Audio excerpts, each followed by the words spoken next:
अस्सलामुअलैकुम news special से मैं हूं सलमान कियानी। नाज़रीन, अमेरिका, इसराइल और ईरान के दरमियान जंग जारी है।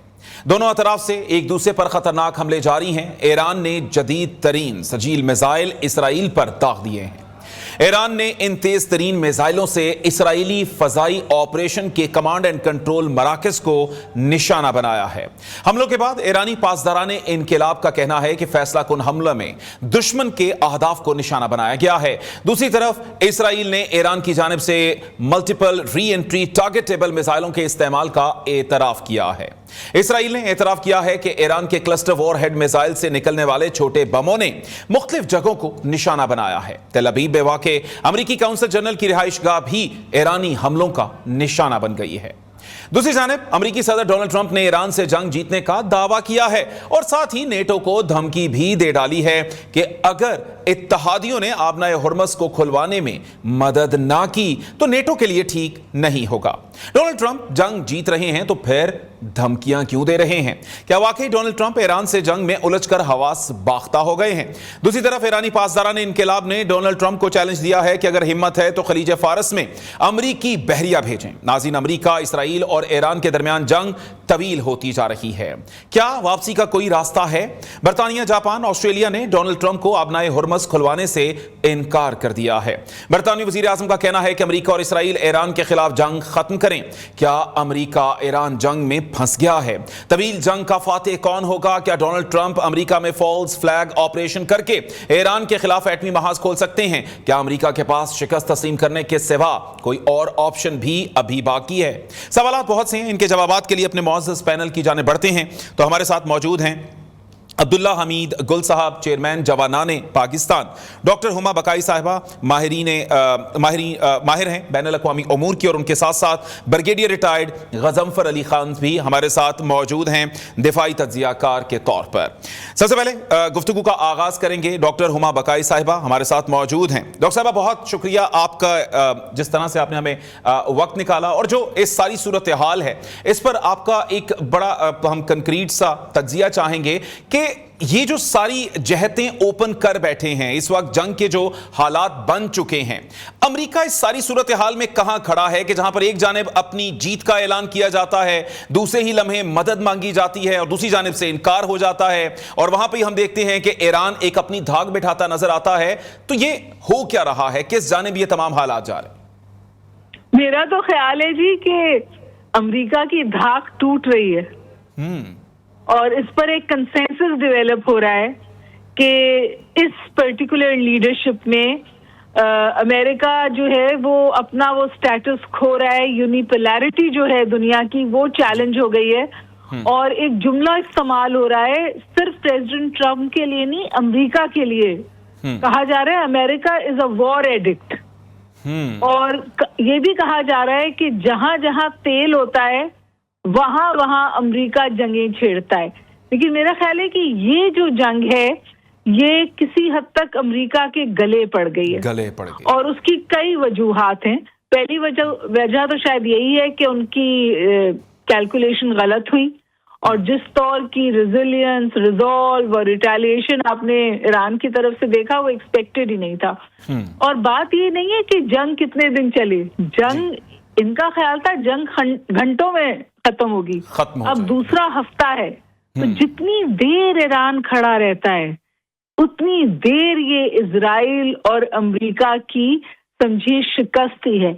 अच्छा, इजराइल फिर भी बेहतर पोजीशन में है क्योंकि उसका एक स्ट्रैटेजिक विन है, लेकिन अमेरिका तो बहुत ही मुश्किल सूरत हाल में, और उससे ज्यादा मुश्किल सूरत हाल में है गल्फ स्टेट्स और सऊदी अरेबिया, क्योंकि इन्होंने तो साला साल पाला अमेरिकन अड्डों को ये सोचकर कि ये हमारी सिक्योरिटी के लिए हैं, हमारे दिफा के लिए हैं। जब वक्त आया तो पता चला कि उनका तो मकसद कुछ और था और आज वो अड्डे उनके गले पड़ गए, क्योंकि बिल्कुल वाज़े तौर पे जो एक डिमांड आई है अमेरिका की ईरान की तरफ से, और जिस डिमांड के हवाले से ये कहा जा रहा है कि शायद सूरत हाल इस डिमांड पे सेटल हो जाए, वो ये है कि जो अमेरिकन अड्डे हैं ईरान की विसिनिटी में उनको न्यूट्रलाइज किया जाए। मेरा जाती ख्याल ये है कि इसमें इस वक्त आप अगर सब बंदी करें तो अमेरिका से ब्लंडर हुई है।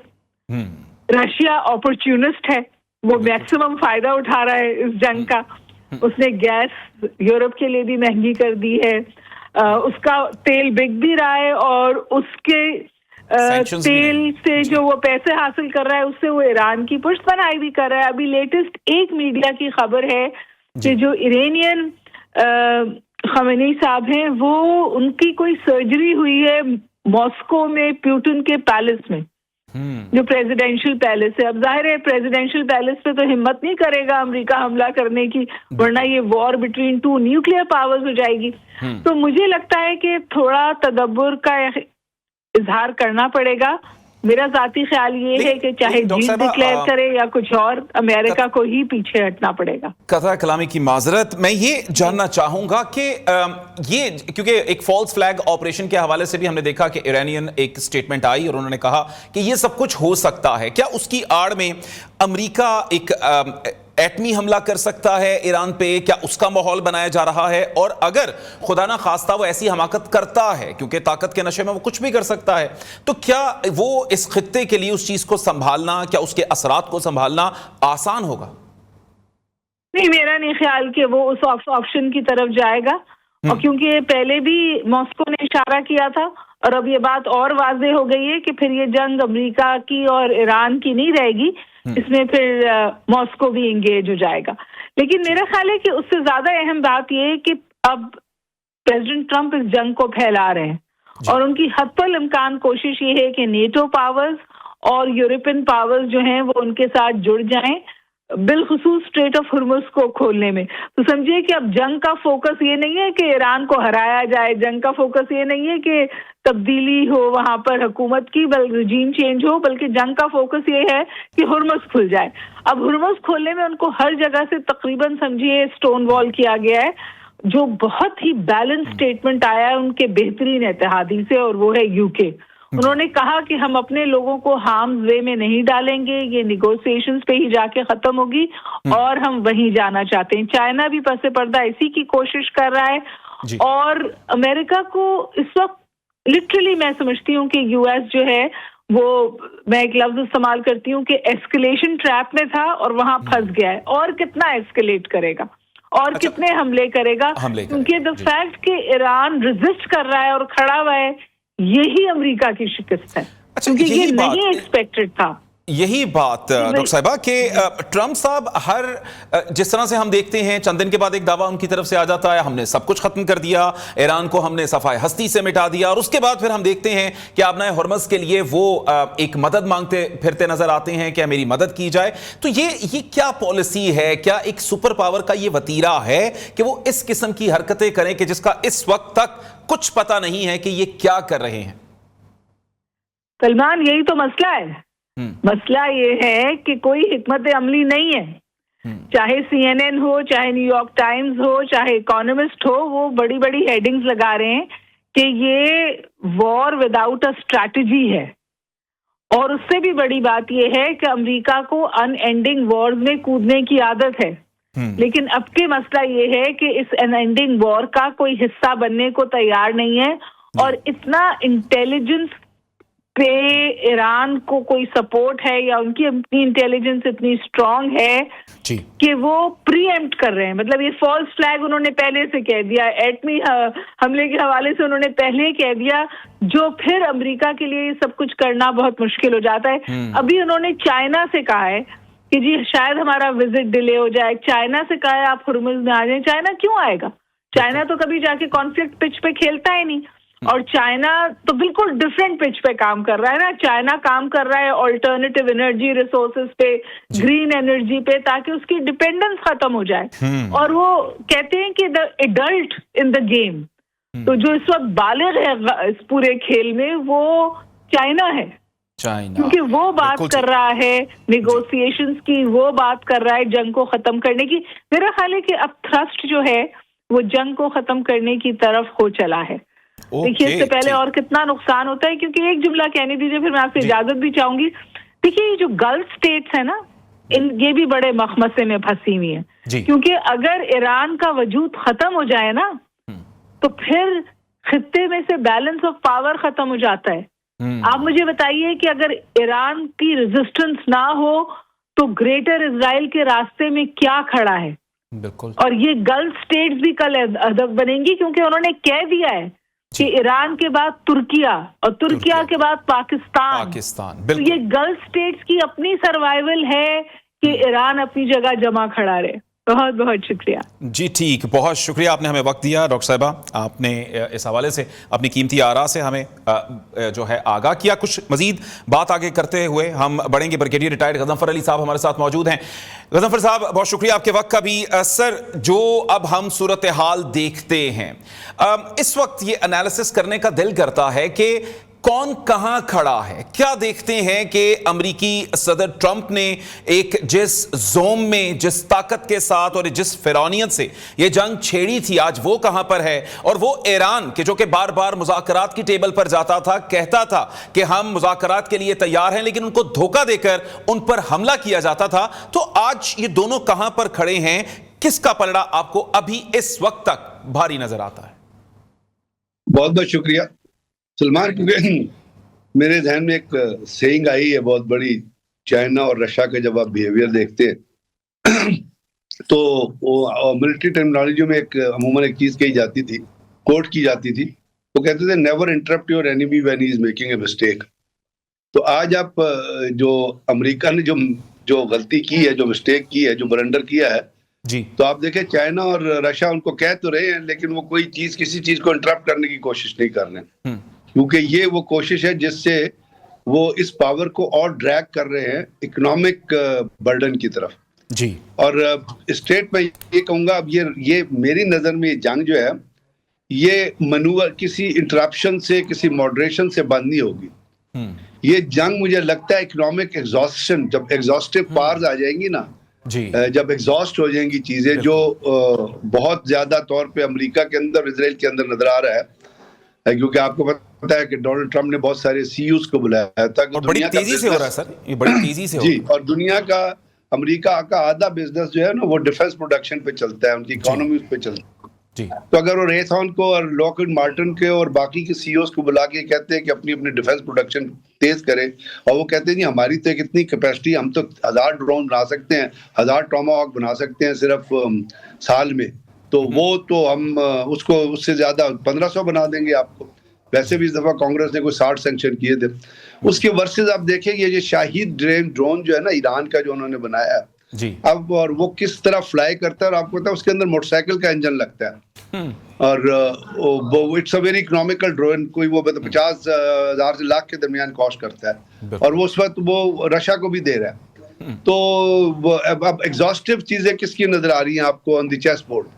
ऑन द चेस बोर्ड मैं ये कह सकता हूँ कि इस वक्त कह रहे हैं ना 4 साल यूक्रेन वॉर में इतने मिसाइल नहीं गिरे जितने ये 12-14 दिनों की वॉर में अमेरिका ने इंटरसेप्टर्स, और यानी एक मिसाइल को इंटरसेप्ट करने के लिए आप 6 इंटरसेप्टर मिसाइल फायर करते हैं, और उनकी कीमत आपको पता ही है, 12 कोट कर चुके हैं, वो 45 से लेके कोई $80 मिलियन के दरमियान होती है, जो अब एक शाहीद ड्रोन जो 15 लाख का बनता है उस पे।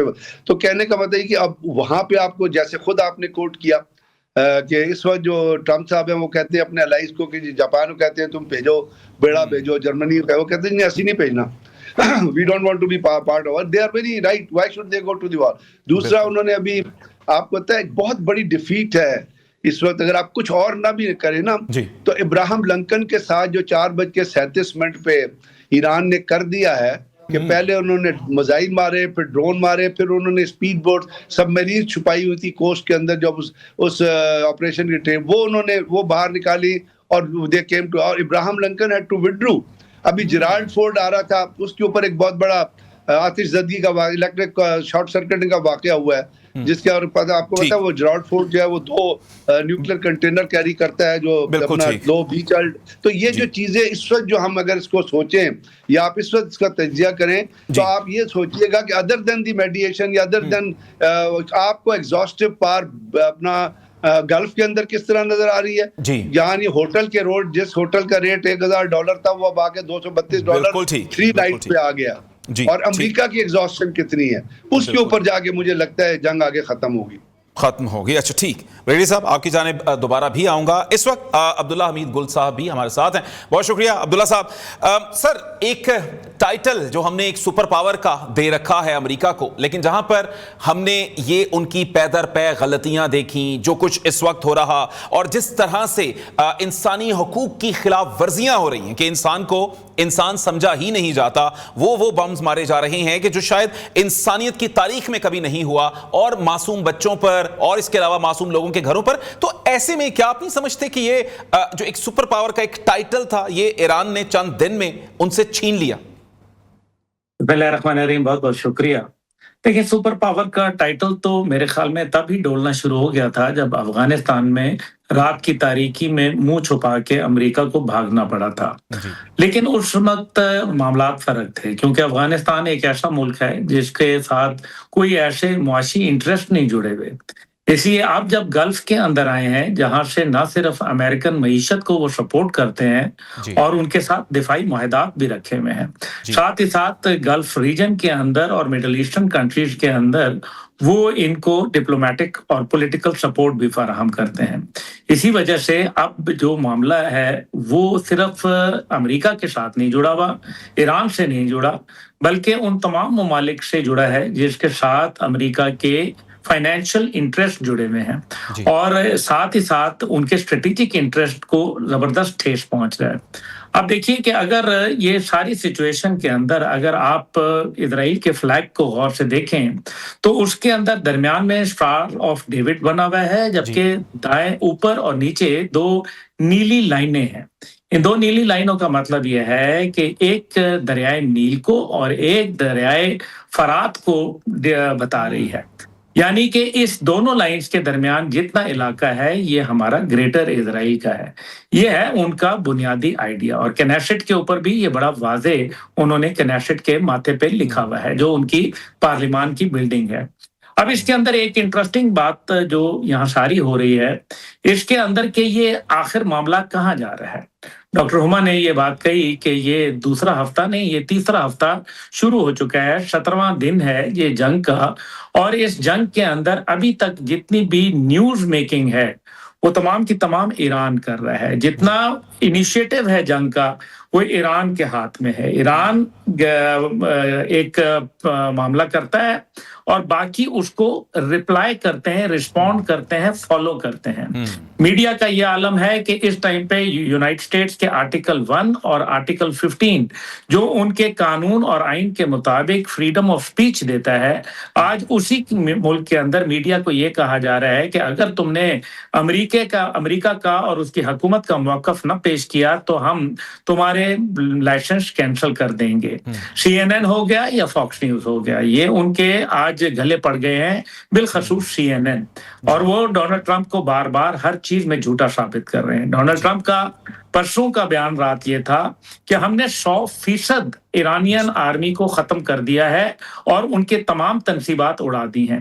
तो ये जो मिसाइल उड़ रहे हैं, फिर क्या ये व्हाइट हाउस से उड़ रहे हैं? तो ये एक ऐसी मेरे ख्याल में बचगाना गुफ्तगू। फिर आप देखें कि डिप्लोमेटिक आइसोलेशन का शिकार हुआ है और सिफारती तन्हाई इस हद तक पहुंच गई कि आज अब जो अगर हुक्मनामा जारी किया करते थे, आज वो अपीलों के ऊपर आ गए हैं कि मैं अपील कर रहा हूं कि आप नए हुर्मुज फोर्स को बनाएं, और उसके अंदर कोई भी जाने के लिए तैयार नहीं है। यूरोप मुझे एक ब्रेक का कहा जा रहा है, मैं चाहूंगा कि ब्रेक के बाद हम इस गुफ्तगू को कंटिन्यू करें, तो यहीं से नाज़रीन गुफ्तगू का सिलसिला जारी रखेंगे। यकीनी तौर पर इस वक्त बदलते हालात तब सबकी दिलचस्पी का मरकज हैं, इन पर हम गुफ्तगू जारी रखेंगे, लेकिन एक ब्रेक के बाद। वेलकम बैक नाज़रीन, प्रोग्राम के सिलसिले को आगे बढ़ाएंगे। हमारे साथ मौजूद हैं अब्दुल्ला हमीद गुल साहब, चेयरमैन जवानान पाकिस्तान। सर, ब्रेक से पहले आप गुफ्तगू कर रहे थे, और साथ साथ सर ये भी चाहूँगा कि आप इस हवाले से भी ज़रा इनपुट दीजिएगा कि जिस तरह से आप हम देख रहे हैं नेतन्याहू की बार बार AI वीडियोज़ आती हैं, कभी कोई और वीडियोज़ आती हैं, लेकिन अब जो लेटेस्ट वीडियो आई है उस पर भी सवाल उठा दिया गया है। तो असल मामला क्या है इस वक्त? देखें, नेतन्याहू का तो मामला खराब ही लग रहा है, क्योंकि ये वीडियोस AI हैं। जो नई वीडियो आई है कॉफी पीते हुए, ये भी एक AI जनरेटेड वीडियो है।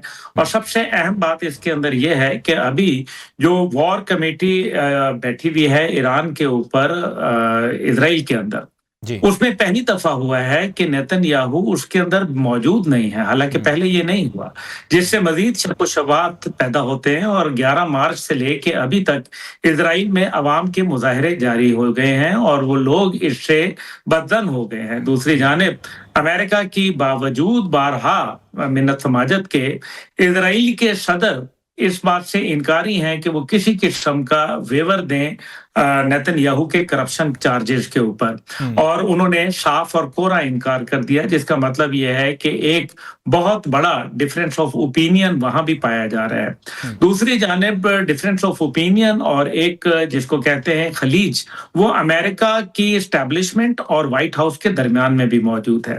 व्हाइट हाउस को एस्टैब्लिशमेंट झूठा साबित करने के लिए हर मौका तलाश कर रही है और हर जगह उसकी ओपिनियन से मुख्तलिफ राय देती है। वो कहते हैं कि हमने बच्चियों के स्कूल पर हमला नहीं किया और पेंटागन कहता है कि हमने किया है। ट्रंप कहते हैं कि हम रिजीम चेंज करेंगे, हुकूमत कहती है कि हम रिजीम अब नहीं चेंज कर सकते। इन सारों के बाद एक दो बातें और बड़ी अहमियत की हामिल हैं, और वो है इस टाइम पे आबनाए हुर्मुज। देखिए, बात यह है कि आबनाए हुर्मुज में जितने जहाज गुजर रहे हैं वो ईरान की मर्जी और ईरान के साथ नेगोशिएट करके गुजर रहे हैं। इसमें अमेरिका कहाँ खड़ा है? बात तो ये है, अगर अमेरिका नहीं खड़ा तो आहिस्ता आहिस्ता ये अपनी सुपर पावर का स्टेटस लूज करना शुरू हो गया है।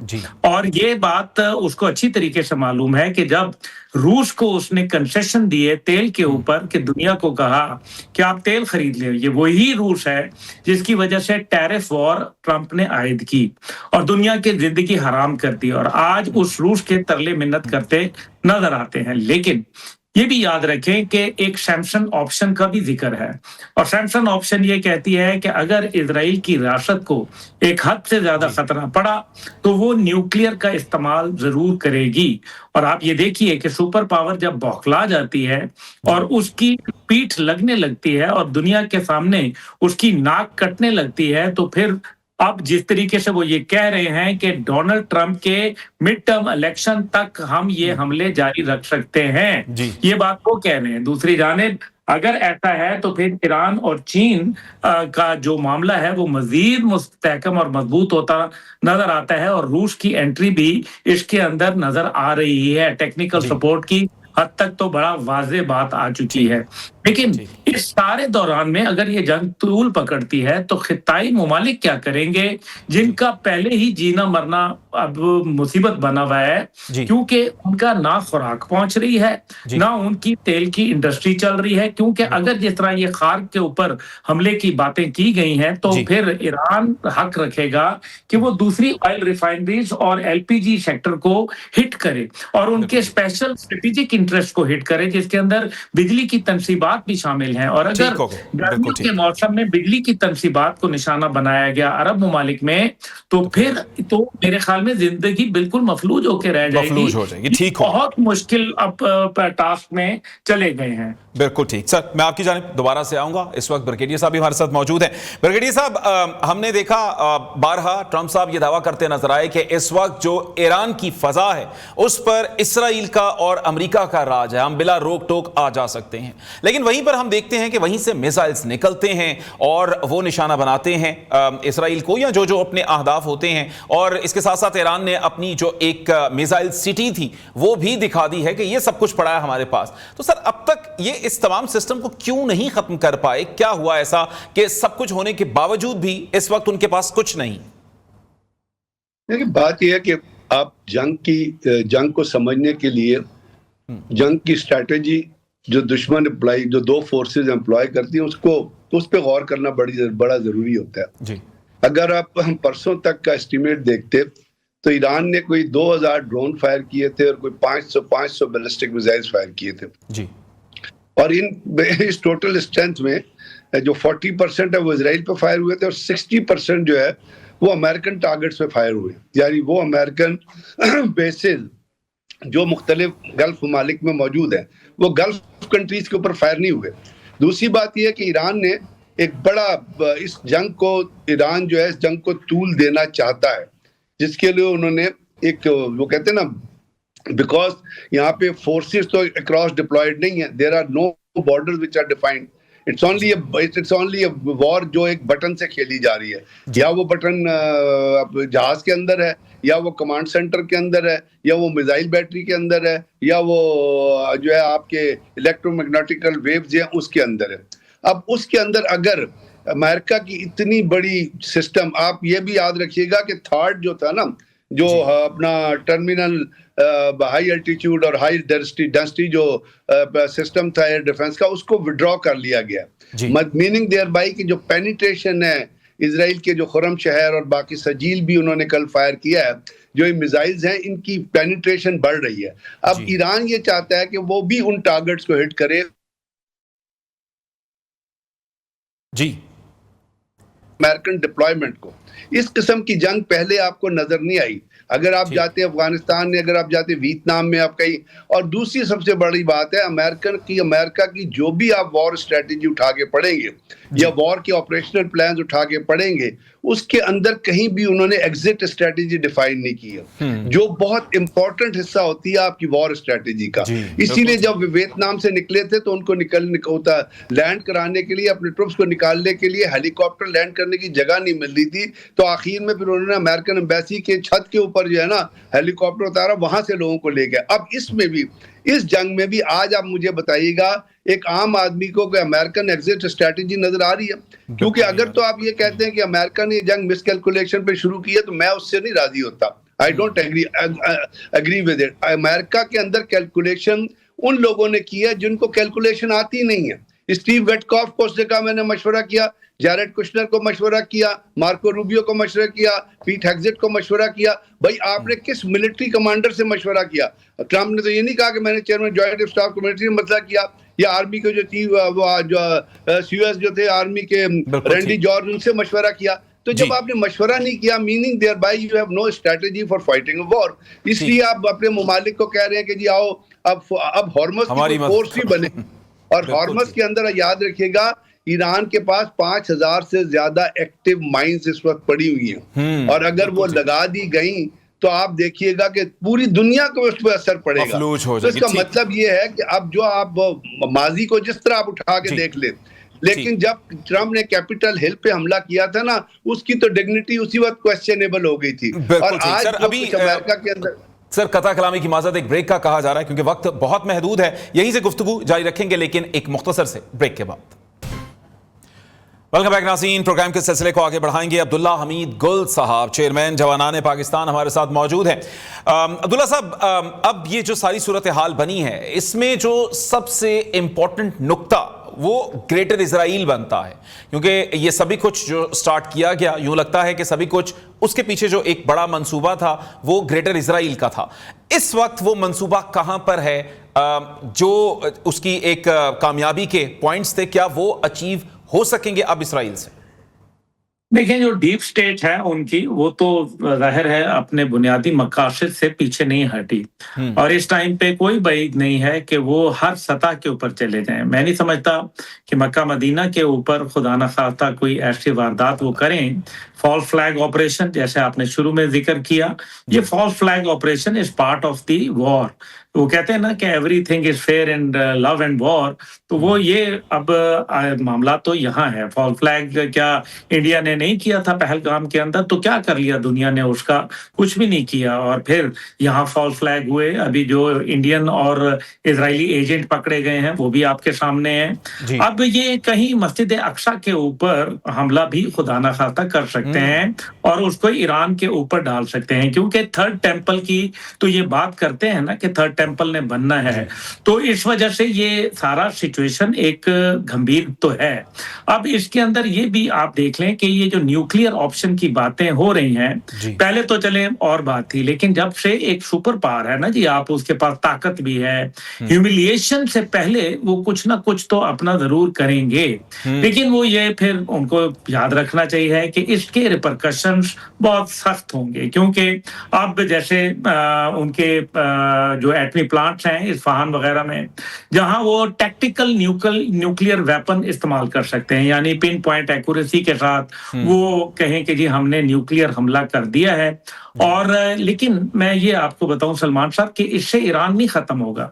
जापान इसलिए मजबूर हो गया था कि जापान में रेजिलियंस की जो सलाहियत थी वो खत्म हो गई थी और ईरान के अंदर ये सलाहियत अभी मौजूद है और अगर ये इस टाइम पे उनकी मौजूद है तो फिर ईरान रिप्लाई कर सकता है।